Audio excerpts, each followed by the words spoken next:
अरे रुकिए तो, कहां आगे बढ़िए। आपके लिए एक ऑफर लेके आया हूं। पेट्रोल सिर्फ 40 रुपए के अंदर, 4 BHK बंगलो सिर्फ 50,000 रुपए के अंदर। ना बीजेपी और ना ही आरएसएस, ना ही आपको किसी से डरने की जरूरत है। बस हाँ, जान कभी कभी जा सकती है और ये सारी की सारी व्यवस्थाएं आपको मैं करवा सकता हूं सिर्फ और सिर्फ एक दिन के अंदर। बताइए चाहिए आपको? लोकेशन बता देता हूं, काबुल, कंधार, यानी कि आपका प्यारा अफगानिस्तान। गुरुद्वारे में नमाज पढ़वाकर भाईचारा की मिसाल देने वालों, कभी आंख खोलकर तो देख लो। शाहीन बाग के अंदर लंगर खिलाने वालों, अपनी आंख की पट्टी तो हटा लो।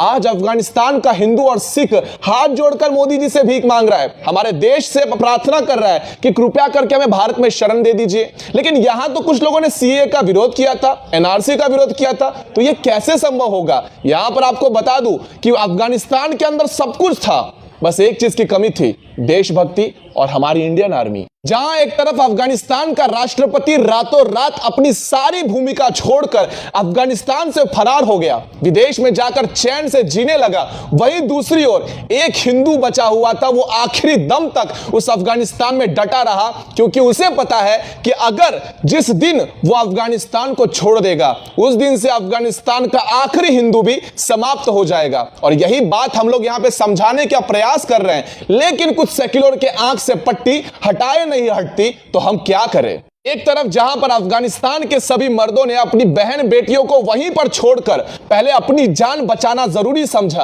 और दूसरी ओर हम हिंदुओं ने अक्सर अपनी बहू बेटियों की मर्यादा के लिए अपनी गर्दन भी कटवा ली थी, लेकिन कभी भी उनकी इज्जत पर आंच आने नहीं दिया। यही दिखाता है कि हमारे पूर्वजों ने कितना बड़ा समर्पण और कितना बड़ा त्याग किया है हमें बचाने के लिए। लेकिन कुछ लोगों के दिमाग से आज ये चीज हट नहीं रही कि क्या आखिर उनके सामने पेट्रोल सस्ता चाहिए या फिर राष्ट्र को बचाना जरूरी है। भाई ये सारी बातें, राष्ट्रवादी की बातें हमसे ना किया करो, हम हिंदू हैं, हमें तो सिर्फ और सिर्फ पेट्रोल सस्ता चाहिए, टमाटर 20 रुपए चाहिए, और यहाँ पे आलू प्याज जो है वो 2-2, 3-3 रुपए हमें चाहिए। हमें इस राष्ट्रभक्ति से कोई लेना देना नहीं है, क्योंकि हम लोग वो है जिन्होंने महाराणा प्रताप को भी घास की रोटी खाने पर मजबूर कर दी थी। हमने अफगानिस्तान से लड़ने वाले पानीपत के योद्धाओं को मरने के लिए छोड़ दिया था। छत्रपति शिवाजी महाराज को भी हमने ऐसे ही छोड़ दिया था, क्योंकि हमारे लिए सिर्फ और सिर्फ यही मायने रखता है कि पेट्रोल कितना सस्ता है, और इसी पेट्रोल के लिए हम मर जाएंगे, लेकिन कभी भी राष्ट्रभक्ति के लिए आगे नहीं आएंगे। यही तो हमारी सबसे बड़ी खूबी है। खैर हटाइए, इन सारी बातों से हमको क्या लेना देना है? हमको तो सीए और एनआरसी का विरोध करना है, अपने सिख भाइयों का विरोध करना है, अपने हिंदू बांधवों का विरोध करना है,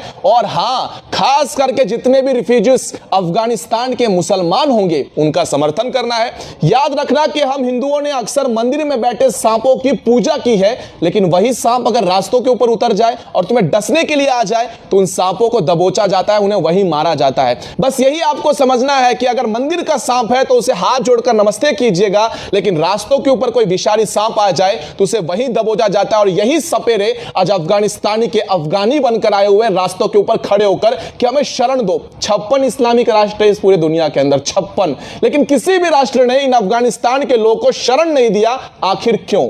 और इसी हिंदुस्तान को धर्मशाला बनाकर ये लोग रहने आएंगे। 10 साल बाद कहेंगे कि हमें नागरिकता दो, उसके 10 साल बाद कहेंगे कि हिंदुस्तान किसी के बाप का थोड़ी है। चलिए जाते जाते आपको एक मजेदार कहानी सुना के जाता हूं। सऊदी अरब के अंदर मक्का मदीना है, और इस मक्का मदीना में 20 लाख एसी वाले टेंट है। कितने हैं? 20 लाख, जिसके अंदर 40 लाख से ज्यादा अफगानिस्तानी के अफगानी शरणार्थी बनकर रह सकते हैं। लेकिन मजाल है कि एक भी एसी का टेंट इन अफगानिस्तान के लोगों के लिए खुला छोड़ दिया जाए? नहीं, क्योंकि मक्का मदीना किसी के बाप का थोड़ी है, और ना ही उन्हें शरणार्थी के रूप में स्वीकार किया जाएगा। यहां पर बात समझ में नहीं आ रही कि एक मुसलमान को स्वीकार नहीं कर रहा, और दूसरी ओर हिंदुस्तान में रहने कर लोगों को डर लगता है हिंदुस्तान के अंदर, लेकिन कुछ लोग चाहते हैं कि अफगानिस्तान के अफगानियों को हिंदुस्तान में शरण देना चाहिए, और उसके बाद ये लोग कहेंगे किसी के बाप का हिंदुस्तान थोड़ी है। गजब करते हो साहब। तब तक के लिए राम राम।